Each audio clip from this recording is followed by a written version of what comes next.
Welcome करुच्ची मु मानस सार Anushka group of education को जो आम इंग्लिश पेडागोजीर यूनिट 1 पढ़ुंट यूनिट 1 आम ऑलरेडी आलोचना कर सारी meaning of English language teaching ता सहित स्कोप आलोचना कर सहित तार नेचर आलोचना कर सारी बर्तमान देखा इम्पोर्टान्स ऑफ इंग्लिश लैंग्वेज कौन इम्पोर्टान्स रही आम इंग्लिश लैंग्वेज को कहीं शिखा कौन कौन मेन इम्पोर्टान्स रही तो यह गोटे लंग क्वेश्चन तो एगुड़िकर मु हेडिंग्स आलोचना कर देछि ता सहित सब हेडिंग गुड़िक आलोचना करछि ताको प्रत्येक पॉइंट को डिस्क्राइब करिछि तेणुकर तुम मन रख लंग क्वेश्चन जितेबाला अटेम्प्ट कर तुम्हें पॉइंट गुड़िक मन रखिथो से पॉइंट गुड़िक लिखिब एवं ताको डिस्क्राइब करिवो पॉइंट गुड़िक साधारणतः जदि अट्राक्टिव होइतिबो पॉइंट गुड़िक जदि ठीक होइतिबो सेते ताको ही बेस करिक मार्क दिया जाए तेणु पॉइंट गुड़िक भूलिबो नहीं पॉइंट गुड़िक सब मन रखापी चेष्टा कर बर्तमान देखा इम्पोर्टान्स ऑफ इंग्लिश लैंग्वेज कौन कौन इंग्लिश लैंग्वेज रे इम्पोर्टान्स रही गुरुत्व कौन कौन रही प्रथम कथा कहूँ फॉर हायर स्टडी यूनिवर्सिटी अर्थात जदि आम हायर स्टडी करवा यूनिवर्सिटी पढ़ा ताहले यह मध्य बहुत हेल्पफुल होता है जहाँकि गोटे निर्दिष्ट वे देखाए तो भविष्य में क्यों यूनिवर्सिटी पढ़ो क्यों टॉपिक रे पढ़ो तो से आम कौन करते ना इंग्लिश लैंग्वेज को शिखी था जहाँकि हायर स्टडी आमको हेल्प करता है from the time of the British set their feet on India soil the English language has been holding a unique position in India जेबे ठारू इंग्लैंड लोक माने बा इंग्रेज माने यूरोपियन माने आम माटी रे पाद देइचंती बा आम इंडिया को आसीचंती सेबे ठारू इंग्लिश लैंग्वेज गोटे यूनिक पोजिशन होगी रही इंडिया रे ता सहित इट्स रिचेस यह पहुँची थाए flexibility its elegance and its dignity made it universally popular यह कौन करिछि ना यार डिग्निटी यार तुम प्रोनाउंसिएशन यार फ्लेक्सिबिलिटी तो कौन करछि ना इंग्लिश लैंग्वेज को एते पॉपुलर कर पारछि जहाँकि यूनिवर्स रे गोटे लैंग्वेज गोटे मात्र कम्युनिकेशन मीडियम कहले इंग्लिश ही बुझाए from every angle the importance of English is obvious stressing on the importance of English to India Pandit Nehru said Nehru Pandit आमर जवाहरलाल नेहरू कौन कहते 150 years of intimate contact has made English an integral part of our educational system तो 150 वर्ष धरी सेमानकर सहित आमर जो contact रही सेमानक सहित जो आमर रूलिंग रही से आमको रूल करते से जो कथा सबू शिखई जो एजुकेशन प्रोवाइड करते यह सहित आम इंटीमेट हो इंग्लिश लैंग्वेज सहित आम इंटीमेट होती एते पॉपुलर हो से लैंग्वेज टी आम से लैंग्वेज गुड़ी को शिखापी बाध्य होती एवं इंटीग्रल पार्ट हो जाए आमर एजुकेशनल सिस्टम सहित and this can not be changed यह को चेंज करहब नहीं without injury to the cause of education in India जदि आम इंडियार एजुकेशन को क्षताक्त न करिबा ताहले याको आम चेंज करि परिबा नहीं अर्थात ओवरऑल भाव कहते जे इंग्लिश लैंग्वेज को आम छाड़िले इंडियार एजुकेशन सिस्टम कंप्लीट हो पारिबो नहीं तो जवाहरलाल नेहरू गोटे बढ़िया मेसेज टे देइचंती 150 years ऑफ इंटीमेट कंटाक्ट रही जेहेतु 150 वर्ष ऊर्ध्व आमर इंग्लिश लैंग्वेज सहित तेणुक इंग्लिश लैंग्वेज गोटे इंटीग्रल पार्ट हो जाए आम एजुकेशनल सिस्टम सहित जहाँकि चेंज करहब नहीं without injury to the cause of the education in India the following aspects determine the importance of English beyond and doubt अर्थात यह जदि आम आलोचना करवा ताले इंग्लिश रो केते इम्पोर्टेंस रही आम इंडिया रे ताहाकू जानी हबो वर्तमान आमे देखिबा जे नेक्स्ट पॉइंट अच्छी to know about international news and information आम इंग्लिश को इंटरनेशनल न्यूज आ इनफॉरमेशन को हासिल करने व्यवहार करता से इंग्लिश को गोटे लिंक लैंग्वेज कहुए English is also a link language because India is a multilingual country India गोटे multilingual country and the different states and regions have different regions language अनेक ये रिजन्स रही अनेक स्टेट्स रही से language different there is no Indian language commonly known to the to all Indians सेମିତି गोटे निर्दिष्ट इंडियन लैंग्वेज कथा कहि परिबानी जहाँकि समस्ते जानती समस्ते यूज करती in the absence of common language जदि आम साधारण लैंग्वेज को छाड़ीदबा जमी हिंदी कथा कहवा छाड़ीदबा English help in the past bringing the people to India together in their freedom struggle तो इंडिया रे जो फ्रीडम स्ट्रगल होता जदि आम रिजनल लैंग्वेज को छाड़दबा केवल इंटरनेशनल लैंग्वेज इंग्लिश माध्यम से भितर देश प्रेम को जागृत करा जाइतला इंग्लिश लैंग्वेज माध्यम से एक करा जाइतला लोक माननकु जो माने लिटरेचर जानी जो माने साक्षर थिले even now also as Hindi fails unit the different states of India linguistically English is still serving the unifying force जदि इंग्लिश कौन ना हिंदी कौन कारणवशत वीक हो इंडिया रे ताले तार सेकेंड पार्ट किए इंग्लिश जार भाइटाल रोल रोची तुम Indian education system India communication all over India रे लक्ष्य कर हिंदी जो माने भी न कहते साधारणतः साउथ इंडियन लोक मैंने हिंदी को बेसी पसंद करती ना हिंदी कहती ना किंतु से प्रॉपर इंग्लिश कही पारती प्रॉपरली बुझी पारती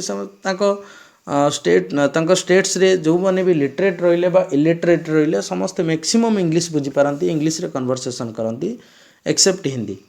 तेणुकरी इंग्लिश सहित एमती गोटे अटैच रही जाइए इंग्लिश को इंडिया गोटे लिंक लैंग्वेज कहुई इंग्लिश सहित आमर बहुत अटैचमेंट अच्छी जदि हिंदी भी जदि वीक हो हिंदी सेकेंड स्टेज को पड़ी जाऊँगी ताले फास्ट प्रायोरिटी दे पारिबा काकू इंग्लिश को ही दे पारिबा इंग्लिश इज स्टिल सर्विंग गला in addition we can keep our links with the outside world with the help of English language जदि इंग्लिश लैंग्वेज आम शिखुंती ताले outside the world not only inside the world outside the world मध्य आम connection करिपरिबा जेमिति आम वर्तमान तो जाई मार्स रे पहुँचले मून रे पहुँचले तेणुकरी जदि आम कहवा मुख्य बेस होची तार इंग्लिश लैंग्वेज ताले इंग्लिश को गोटे लिंक लैंग्वेज कहुए it link with the people who are far from our boundary जो मैंने आम बाउंड्री रू दूरे जाइछंती अर्थात आउट ऑफ स्टेट कथा कहुई आउट ऑफ कंट्री कथा कहुई से माने भी आम डिस्टेंस रे रहिले से को कम्युनिकेट करिवार गोटे बेस्ट मीडियम होची English it use in science technology industry development of new inventions business medical and literature यह कौन होता है ना यूज होता है मैक्सिमम क्षेत्र में यूज होता है बढ़िया पॉइंट ये it use in science technology industry development of new inventions business medical and literature आम इंग्लिश लैंग्वेज बिना यही सब जिनस गुड़िक आम टच भी करें साइंस कहले इंग्लिश लैंग्वेज ही बुझाए टेक्नोलॉजी कहले इंग्लिश को ही बुझाए इंडस्ट्री डेवलपमेंट और न्यू इन्वेंशन नुआ नुआ जो आविष्कार उद्भावन रहा ताको ही इंग्लिश माध्यम आलोचना करा जाता है बिजनेस कथा कहवा इंग्लिश तो बिजनेस रो गोटे बेस्ट पार्ट रोची मेडिकल और लिटरेचर कथा कहवा science technology medical literature medical industry पर निहाती दरकार तो एगुड़िक आम इंग्लिश बिना संभव पर नुहे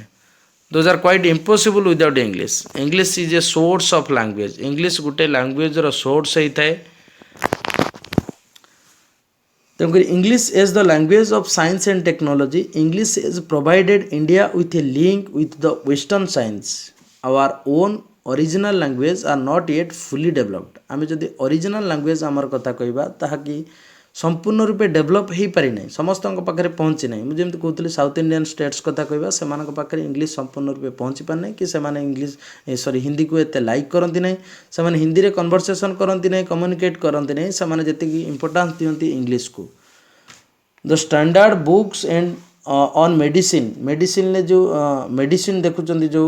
मेडिसिन जो बुक्स रही से गुड़ाक सब तुम इंग्लिश रे लिखा होता है इंजीनियरिंग बुक्स रोची साइंस बुक्स रोची टेक्नोलॉजी बुक्स रोची टेक्नोलॉजी रोची ये सब इंग्लिश लैंग्वेज रे फोकस करता है आर अवेलेबल इन इंग्लिश केवल इंग्लिश रे एगुड़िक अवेलेबल होता है the Indian science congresses association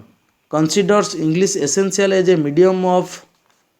science education knowledge of English तेणुक गोटे मध्यम हूँ science education that is English knowledge of English in fact serves as a key to all technical and scientific information जदि आम सबु प्रकार टेक्निकल और साइंटिफिक इनफॉरमेशन पाइबा चाहते ताले इंग्लिश हूँ बेस्ट माध्यम इन the words of the official language commission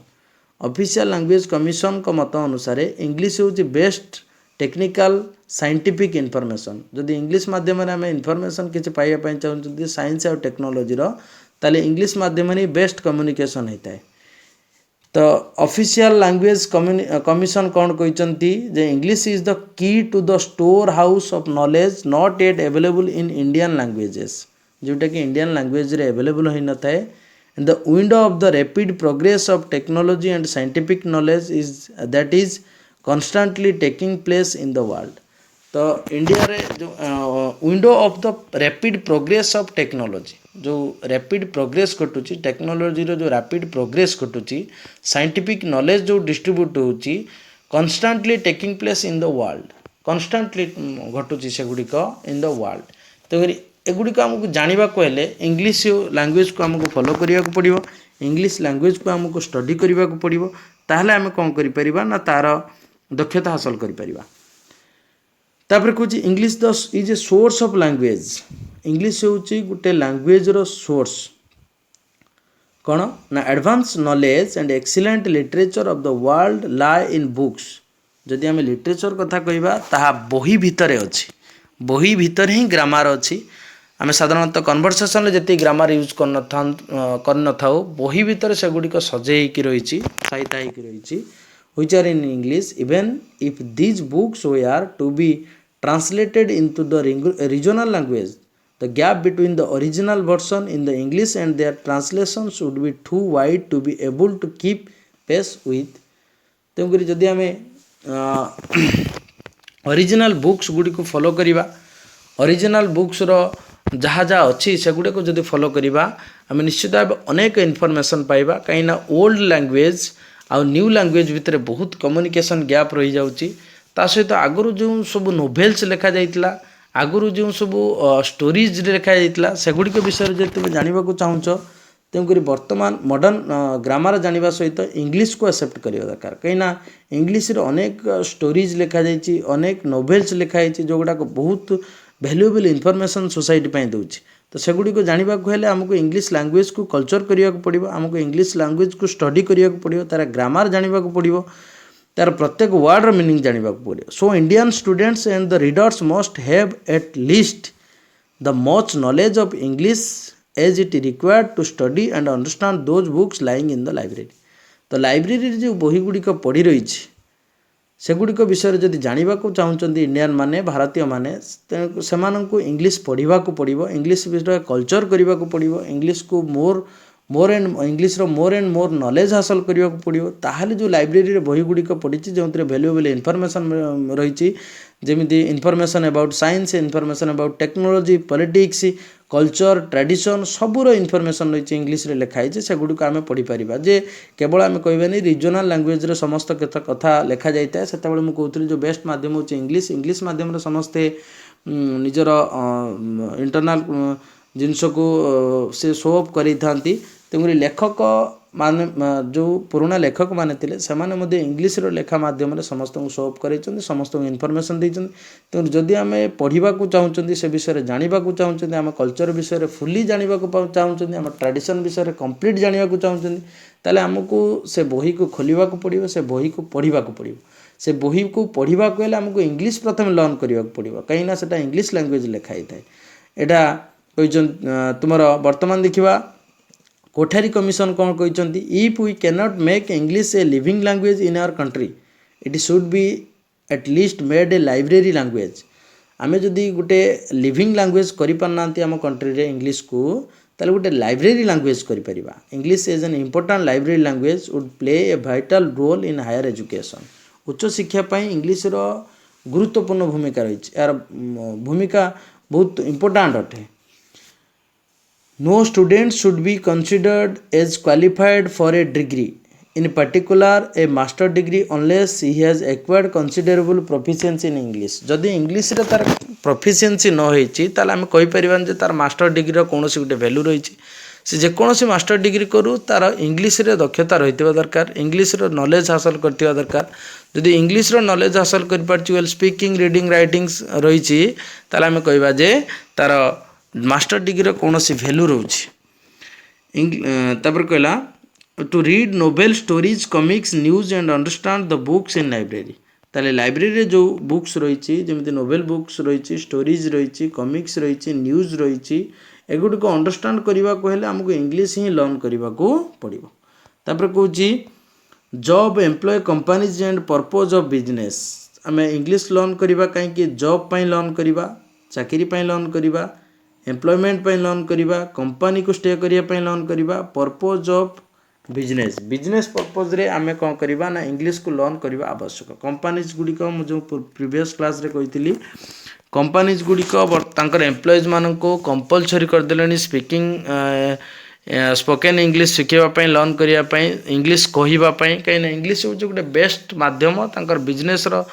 basic form हूँ इंग्लिश इंग्लिश कही पारे बाहर कंपनी गुड़िक एक्सेप्ट करहब बाहर तुम बिजनेसमैन मान सहित कंटाक्ट रखीहब से सहित बिजनेस प्रॉपर्ली करहब तो knowledge of English passport for employment तेणुक पॉइंट मन रख नॉलेज ऑफ इंग्लिश इंग्लिश जदि नॉलेज हासिल कर तुमको पासपोर्ट दे था एम्प्लॉयमेंट चाकरी निजुक्ति तुमको पासपोर्ट तैयारी करे सी knowledge of English keeps one's head higher than those around him or when it comes to the question of employment opportunities almost for every kind of job प्रत्येक kind of job from peon to CEO knowledge of English is considered essential peon ठारू आरंभ करिक CEO पर्यंत English होची गोटे essential part हो जाइए essential language हो जाइए आम पाई it opens prospects of employment not only in one's own state but also in other state मुझे कह केवल ओडिशा रे एम्प्लॉयमेंट इंग्लिश रे प्रिंट हो इंग्लिश रे मेसेज गुड़िक न्यूज गुड़िक आसूँ इंग्लिश रे नोटिस बाहर इंग्लिश रे तुम प्रोस्पेक्टस बाहर ता नुहे यहाँ सबू स्टेट रे आम इंडिया रो सबू स्टेट रे केवल इंडिया रो नुहे अनेक कंट्री रो स्टेट मानकरे तुम इंग्लिश रे सब इनफॉरमेशन बाहर नोटिस बाहर पब्लिश करा जाए कहीं यहाँ बेस्ट माध्यम होता है state but also in other states abroad as well as विदेश में एमती होता है in the words of S K. Chatterjee को कहवा अनुसार English is permanently the language which opens to us prospects of employment at home and abroad and offers means of communication with other part of the world तो ये केवल आम घर नुहे abroad सहित कम्युनिकेट कराई थाए ता सहित तुमर इंग्लिश इज परमानेंटली कौन करता है लैंग्वेज परमानेंट लैंग्वेज यह which opens towards prospectus of employment आम जब एम्प्लॉयमेंट प्रोस्पेक्टस को खोलिबा ताले केवल इंग्लिश लैंग्वेज पाइबा जो लैंग्वेज रे लिखाई था आम जब ठीक से पढ़ी पारिबा ताको आम अप्लाई करि परिबा ठीक से पढ़ी पारिबा क्वेश्चन को अटेम्प्ट करि परिबा ठीक से पढ़ी पारले आम पई एम्प्लॉयमेंट सुविधाजनक होता है तेणुकरी knowledge of English is a passport for employment से कह जापर देखा English is a rich and beautiful language English गोटे रिच और ब्यूटीफुल लैंग्वेज बहुत धनी आ बहुत सुंदर लैंग्वेज कहीं ब्यूटीफुल एंड रिच लैंग्वेज कह जाए English indeed is a rich and beautiful language because to a writer is a offers a vocabulary of more than 500,000 words it is a language which is highly expensive यह बहुत expensive होता है ये language टी flexible बहुत flexible होता है flexible meaning मुझे बुझे सारी and vigorous every kind of thought whether simple और कॉम्प्लेक्स जेकोसी प्रकार थॉट हो पारू सिंपल थॉट हो पारू बा कॉम्प्लेक्स थॉट हो Paru can be expressed in this language यही लैंग्वेज रे आम एक्सप्रेस कर सिंपल थॉट को एक्सप्रेस कर डिफिकल्ट थॉट को एक्सप्रेस कर निजर फीलिंग्स को एक्सप्रेस कर निजर जहाँ कहबार आवश्यकता अच्छी अभिलाष को आम एक्सप्रेस कर सबकि आम एक्सप्रेस कर through this language the vast and ever growing English literature is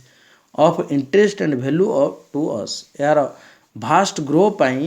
English literature प्रति आमर आग्रह बढ़ी यार गुरुत्व रोचे it has played an important role in bringing about modern Indians cultural renaissance अर्थात मॉडर्न इंडियन आधुनिक जुगर इंडियन भितर जदि किसी चेंजेस आने को थाए नवजागरण आने को थाए कल्चर भितर तेणुक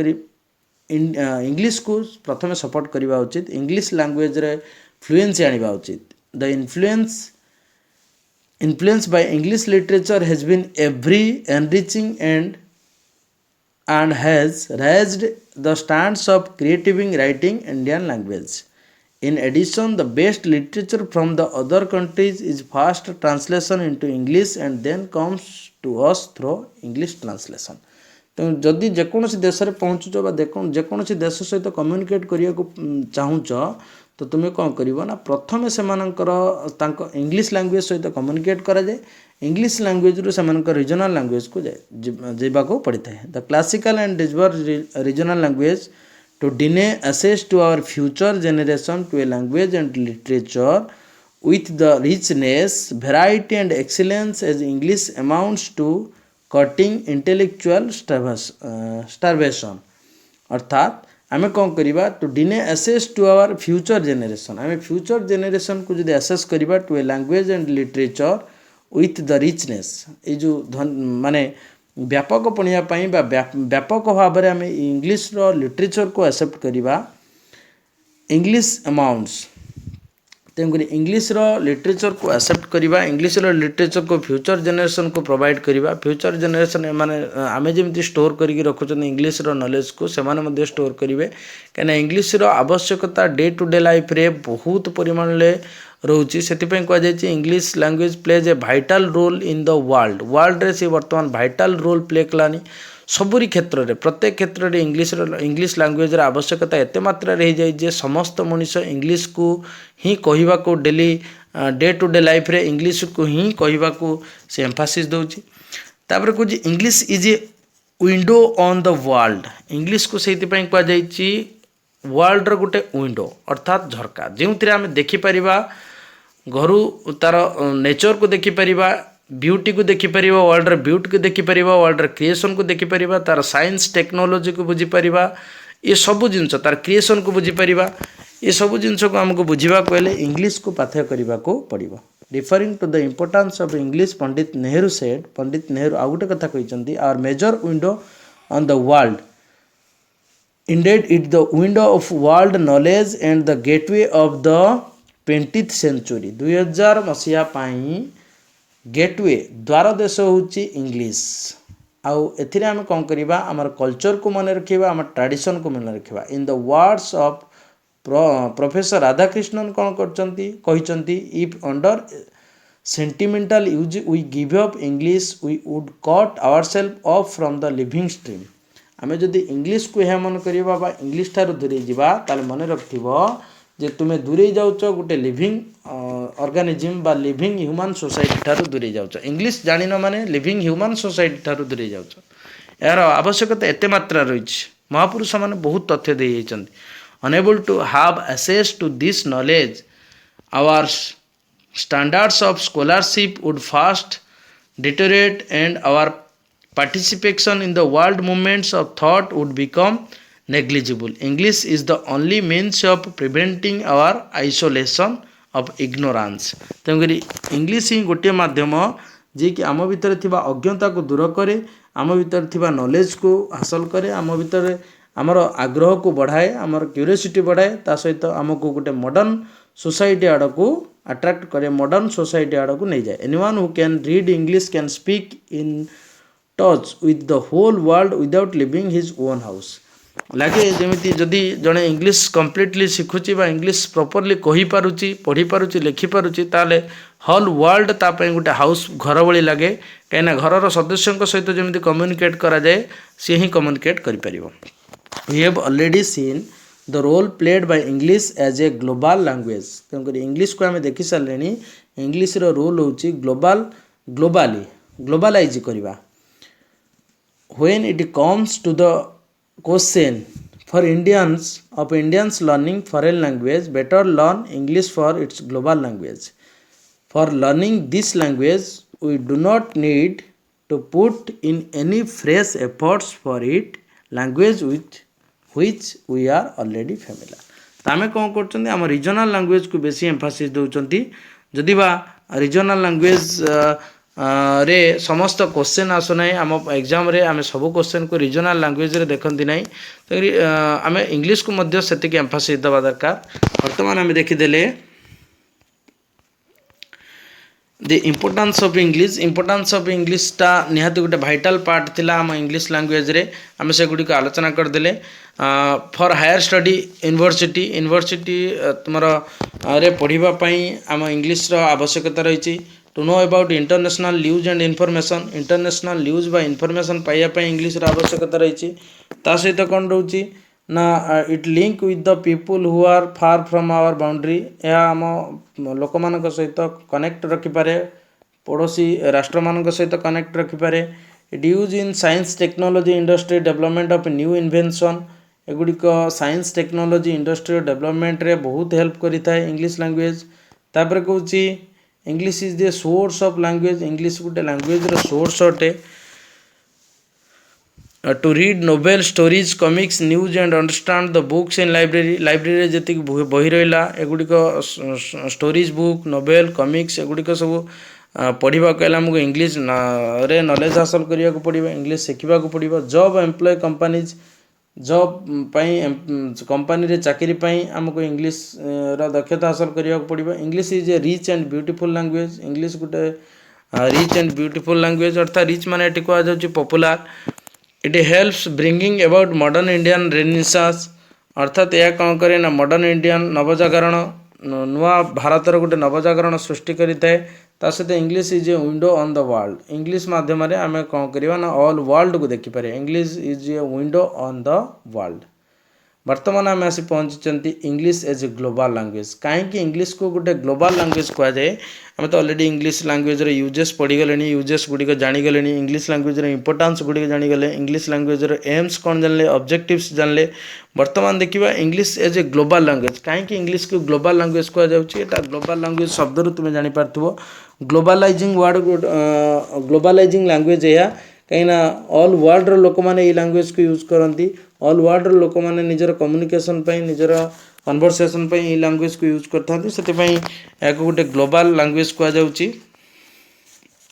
प्रत्येक state district village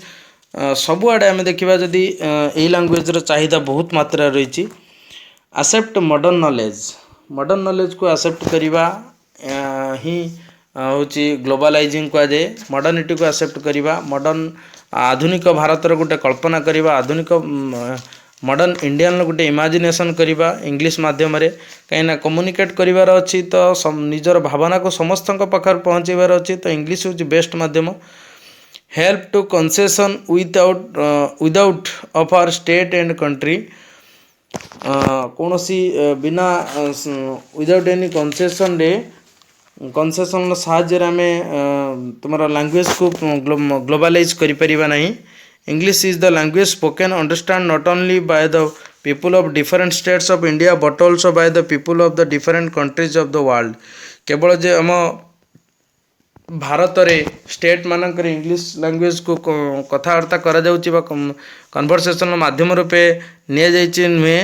all world लोक माने मध्य को एक्सेप्ट करचंती वन ऑफ एवरी 10 पर्सन्स प्रत्येक 10 जनक भितर in the world knows English प्रत्येक 10 जनक भितर जदि व्यक्ति को गोटे खोजा जाए से जड़े इंग्लिश जानी निश्चित भाव it is the first language in UK USA Canada Australia New Zealand and second language in USSR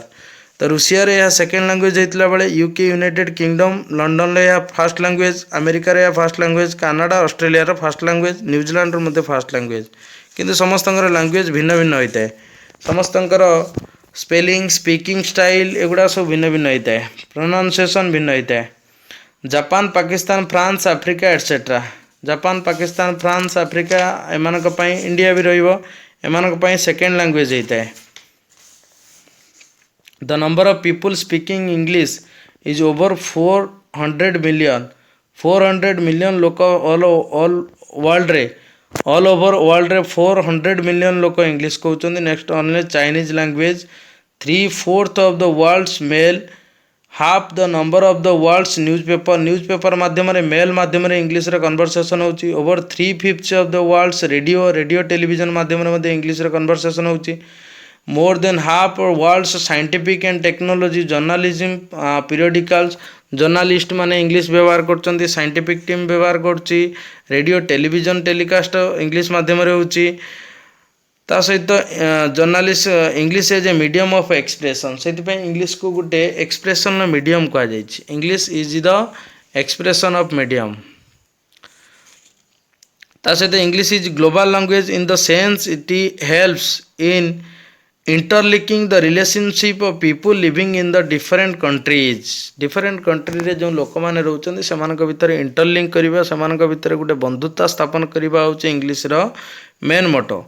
the world today has now come under one umbrella as it was never before वर्तमान भारत ना सारा पृथ्वीर लोक मैंने गोटे छता तल को पलि आछंती अर्थात इंग्लीश रूपक छता तल को समस्ते पलि आछंती परस्पर भावर आदान प्रदान करने के लिए इंग्लीश माध्यम कम्युनिकेट करा जाय पारछि वर्तमान इंग्लीश इजी हो गलानी मोबाइल टेलीविजन इंटरनेट माध्यम समस्त को क्लास प्रोवाइड कराउछि समस्त को नॉलेज दिया जाउछि इंग्लीश विषय रे रीजनल लैंग्वेज रे सेमान को ग्रामर बुझा जाउछि तंकर वर्तमान इंग्लीश कोन हो गलानी गोटे बेस्ट बा इजी टास्क हो गलानी स्टूडेंट मानक पई the world today has now come under the umbrella the following factors indicates कौन सब factors रोची मन रखिबा प्रथम factors होची language of court and law वर्तमान जदि हमें language इंग्लिश language को न पढ़ुचंती ताले court law हमें किछि जानि परिबानी इंडिया रे केउ लॉ पास हैला कोर्ट रे कौन सब जजमेंट करा जाउची कहीं कोर्ट रो समस्त कागज पत्र बा दस्तावेज इंग्लिश रे ही लिखाई थे तो जन जदि इंग्लिश रो नॉलेज हासिल न करची से ताले एगुडी को सब किछि भी जानि परिबो नाही तो language of court and law good court आउ लॉ रो कोर्ट रे आउ लॉ रे एहा गुटे लैंग्वेज ता इंग्लिश लैंग्वेज ता गुटे लैंग्वेज हे की रहि जाई छी तो जदि हम कहबा कोर्ट आउ नियम ए माने केउ भाषा रे कथा होंती ताले हेटा होची English language medium of communication या को आम वर्तमान कम्युनिकेशन मीडियम बोली एक्सेप्ट कर नहीं मैक्सिमम गाँव ठार आरंभ करी रूराल ठार आरंभ करी अर्बान पर्यंत सबुआड़े तुम देखो medium of communication is English in sports and politics sports आउ पॉलिटिक्स रे मध्य देखा मिलूँ इंग्लिश रे तुम पॉलिटिशियन माने स्पीच दौरान स्पोर्ट्स रे कमेंट्री इंग्लिश रे होची इंग्लिश रे लोक माने मध्य बुझी पारुचंती सेमानकर कहिबार उद्देश्य को एमाने जानि पारुचंती तापर एला it is the gateway of higher education पे यह गोटे गेटवे होची गेटवे माने गोटे द्वार देश एठू से द्वार तैयारी करछि ये हायर एजुकेशन अर्थात उच्च शिक्षा करिवो या पई बाट प्रस्तुत हे गेला इंग्लिश जदि से प्रॉपर्ली शिखि पारछि इंग्लिश जदि से प्रॉपर्ली कहि पारछि और लिखि पारछि तेन तार हायर एजुकेशन पे गोटे बेस्ट मीडियम हे गेला साधारणतः आम रिजनल लैंग्वेज रे लोक पिला माने डरी थांती इंग्लिश को कहीं से निज लोकल लैंग्वेज सहित अटैच एते ही जाइथान जे से इंग्लिश को ही डरी थांती से बड़ फियर था इंग्लिश वास्तव में सेमती किसी ना जब इंग्लिश को जमी तुम एम्फासिस दौच अदर सब्जेक्ट गुड़ी जब इंग्लिश को सेमती एम्फासिस दिज्व ताले निश्चित भाव इंग्लिश रे भल मार्क रखिपर तापर कहला language of modernisation and westernisation language यह गोटे कौन करे ना मॉडर्नाइज करे और वेस्टर्नाइज करे मध्य science technology economics medical agriculture industry politics ये सबुथिरे इंग्लिश रो गोटे वाइटल पॉइंट रोची साइंस रे रोची इकोनॉमिक्स रे रोची मेडिकल रे रोची एग्रीकल्चर रे रोची इंडस्ट्री रे मध्य रोची तापर एला देखिबा language and education policies in India तो ये जो लैंग्वेज पाई इंग्लिश लैंग्वेज पाई इंडिया रे केउ सब पॉलिसी रही कौन सब रही से गुड़िक देखा तेणु या पूर्व आम देखीदे कौन इंग्लिश एज ग्लोबल लैंग्वेज कहीं इंग्लिश को ग्लोबल लैंग्वेज कहगला यह हूँ कौन स्टेट कंट्री रे एटा यूज होची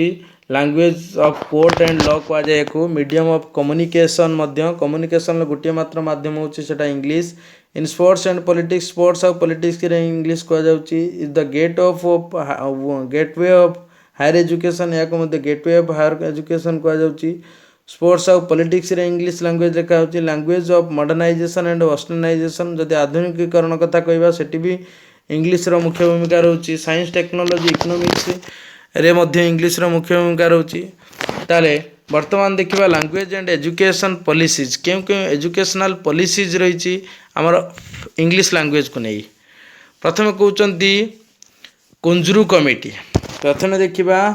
कुंजरू कमिटी कौन कुंजरू कमिटी कहते इंग्लिश लैंग्वेज को नहीं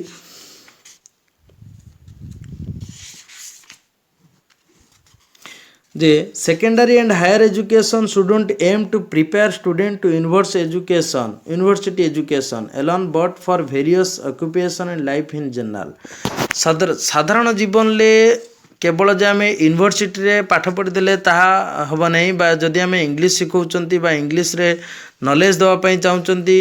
ताहले आमे कौन करवा नहीं केवल ताको यूनिवर्सिटी कॉलेज स्कूल पर्यंत तार इंग्लिश नॉलेज को सीमित रखिबानी बरं ताको आमे कौन करवा ना वेरियस ऑक्युपेशन अलग अलग ऑक्युपेशन ले केमिति से इंग्लिश लैंग्वेज माध्यम रे अलग अलग ऑक्युपेशन को ग्रहण करि परिबो से केमिति अर्निंग करि परिबो रोजगार करि परिबो एथि प्रति ताको गुरुत्व दे जिवो। यहाँ को कही कुंजरू कमिटी कही बढ़िया कथाटे सेकेंडरी एंड हायर एजुकेशन कथा कहुच्छी सेकेंडरी और हायर एजुकेशन ले पिला मानकु केवल जे यूनिवर्सिटी रे पढ़िया इंग्लिश लैंग्वेज शिखेबा ता नुहे बरं बेटर हम तांकर जॉब प्रोफेशन ऑक्युपेशन आम कौन करवा ना इंग्लिश लैंग्वेज को शिखेबा। तापर कहूँ द सेकेंडरी एजुकेशन कमिशन कौन कहले English brought up political awakening and national unity. English कौन करता है ना पॉलिटिकली एवेक करी थाए जागृत करी थाए और नेशनल यूनिटी अर्थात देशर एकता रक्षा करता है। तो सेकेंडरी एजुकेशन कमिटी कौन कहला कमिशन कौन कहला ना इंग्लिश गोटे पॉलिटिकल अवेयरनेस क्रिएट करता है पिला मानक भितर इंग्लिशटा ता सहित नेशनल यूनिटी जातीय एकता ही एकतार भाव को से क्रिएट करता है। तो जदि लैंग्वेज आम रिजनल लैंग्वेज कहवा साधारणतः रिजनल लैंग्वेज गुड़िक रिलीजन को नहीं कन्फ्लिक्ट होता है किंतु जदि आम से क्षेत्र में इंग्लिश लैंग्वेज कहवा इंग्लिश लैंग्वेज कौन कन्फ्लिक्ट न थाए। लैंग्वेज एक्ट 1963 लैंग्वेज एक्ट कौन कहूँ compulsory replacement of English by regional language और mother tongue at the school. Mother tongue जमीती निहाती आम दरकार रीजनल लैंग्वेज जमीती निहाती आम दरकार ठीक सेमिति इंग्लिश लैंग्वेज आम दरकार तुमर इन रिप्लेसमेंट ऑफ यह परिवर्ते आमको दरकार प्रत्येक स्कूल स्टूडेंट मानक दरकार। The university education commission told it should be studied in higher education. The university education commission यह कही सारी should be studied in higher education एगुड़िक निहाती पढ़ा जावा दरकार कौटी ना हायर एजुकेशन ले उच्च शिक्षा रे कॉलेज यूनिवर्सिटी मानक एगुड़िक निहाती पढ़ा जावा आवश्यक। The Kothari commission told English language should be the medium of instruction. English लैंग्वेजटा गोटे इंस्ट्रक्शन माध्यम हवा उचित। कोठारी कमिशन कौन करते ना इंग्लिश लैंग्वेज गोटे तुमर इंस्ट्रक्शन गोटे माध्यम हवा उचित। तापर 1986 रे एनपी कौन कहते एनपी कहते told Hindi should be link language and English is the medium of science and technology. Hindi गोटे लिंक लैंग्वेज हम आउ इंग्लिश हूँ medium of science and technology science और टेक्नोलॉजी रे यह गोटे माध्यम हम। तापर कहते जे आचार्य राममूर्ति कौन कहते told English should taught in India as Hindi. Hindi जमीती पढ़ा जाउची इंग्लिश मध्य ठीक सेमिति इंडिया रे पढ़ा जावा उचित। ताले इंपोर्टेंट कथा गुड़िक इंपोर्टेंट मेसेज गुड़िक अनेक एक्ट माध्यम पास होती से गुड़िक आउ थे टिके मन पकेबा। Language and education policies in India कहीं कौन पॉलिसी सब जाइतला। प्रथम कथा आसिला जे कुंजरू कमिटी कौन कहितला जे केवल आम यूनिवर्सिटी रे पढ़ेबानी यूनिवर्सिटी रे पढ़ाइबा इंग्लिश शिक्षा दबानी ता सहित आम कौन करवा ना से केमिति ऑक्युपेशन को हासिल करि परिबो केमिति जॉब को हासिल करि परिबो एथिप्रति आम इंग्लिश लैंग्वेज को शिक्षा दबा उचित। तापर सेकेंडरी एजुकेशन कमिशन कौन कहला ना इंग्लिश ब्रॉट अस पॉलिटिकल एवेकिंग यह पॉलिटिकल एवेक जागरण सृष्टि करता है और नेशनल यूनिटी आनी था जातीय एकता आनी था। तापर कौन कहला 1963 एक्ट कौन कहूँ ना replacement of English regional language replacement of English by regional language for mother tongue at the school. Mother टंग माध्यम जमी पढ़ा जाऊँगी रीजनल लैंग्वेज जमी पढ़ा जाऊँगी तो इंग्लिश को सेमती गोटे कंपलसरी करा जाऊ। ता सहित कौन कहुई पॉइंट रे जे द यूनिवर्सिटी एजुकेशन कमिशन कौन कहते ना told it should be studied in higher education एगुड़िक हायर एजुकेशन पढ़ा जाए बोली तुम किए कही ना यूनिवर्सिटी एजुकेशन कमिशन कही।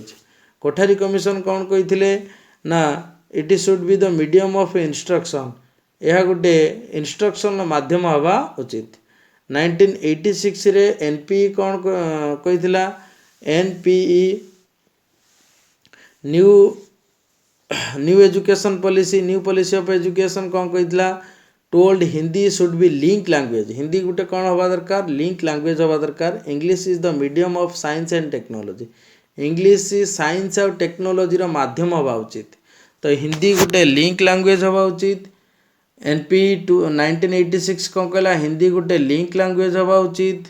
आउ तुमर इंग्लिश हूँ medium of science and technology science और टेक्नोलॉजी गोटे माध्यम हवा उचित तापर कहला आचार्य राममूर्ति कमिटी कौन कहते English should taught in India as Hindi Hindi जमी पढ़ा जाऊँगी हिंदी को जमी एम्फासिस दि जाऊँगी इंडिया रे ठीक सेमती इंग्लिश को एम्फासिस दि जावा उचित इंग्लिश को गुरुत्व दि जावा उचित ताले इंग्लिश डेवलपमेंट घटिबो गोटे इंटरनेशनल रिलेशन से पाई परिबो नॉलेजेस हो पारे इंटेलिजेंट हो पारे समस्ते समस्तंकर फिलिंग्स को बुझी पारे तापर देखिबा वर्तमान आम मल्टीलिंगुअलिज्म कौन मल्टीलिंगुअलिज्म तुम्हें बाइलिंगुअलिज्म जानथिबो दुईटी शब्दर उच्चारण बा दुईटी शब्दर कन्वर्सेशन को दुईटी लैंग्वेज रो कन्वर्सेशन को बाइलिंगुअल कहा जाउतला बेले मल्टीलिंगुअल माने मोर देन टू होची multilingual bilingual means two language दुईटी लैंग्वेज होची bilingual but English can not with many other language so it is multilingualism nature तेणु आम जब कह दुईटी केवल मध्यम इंग्लिश रोचे ता नुहे इंग्लिश गोटे मल्टीलिंगुअल लैंग्वेज एथिरे अनेक लैंग्वेज ही रही था अनेक प्रकार लैंग्वेज रो सम्मिश्रण रही था अनेक प्रकार लैंग्वेज रो कॉन्सेप्ट या मध्य थाए तेणुकर से एगुड़ा ये को मल्टीलिंगुअलिज्म कहा जाए मल्टी माने मोर देन टू तापर कहला मल्टीलिंगुअलिज्म एडवांटेजेस कौन रहिबो एडवांटेज डिसएडवांटेज कौन रहिबो एडवांटेज रहिबो टच विथ अदर या माध्यम कौन हुए ना अनेक जिनस को टच करिवे अनेक जिनस सहित कन्वर्सेशन करिवे कथबार्ता आरंभ करिवे opens you up as a person गोटे व्यक्ति जेहेतु आमको सी ओपन अप करता है English language get more flexible यह कौन करता है ना अनेक फ्लेक्जिबिलिटी देता है ताले एडवांटेजेस रे कौन गला मल्टीलिंगुअलिज्म आम मल्टीलिंगुअलिज्म जानीगले मल्टीलिंगुअलिज्म माने मोर देन टू तो बर्तमान आम देखुं कौन ना मल्टीलिंगुअलिज्म रो एडवांटेजेस कौन डिसएडवांटेजेस कौन कौन कौन सब एडवांटेजेस रहिला बा उपकार कौन रहिला कहीं आम मल्टीलिंगुअलिज्म जानिबा दरकार ता सहित डिसएडवांटेज मध्य रहिला एडवांटेजेस रे रहउची more option communicate more opportunity to get a know another culture आम गोटे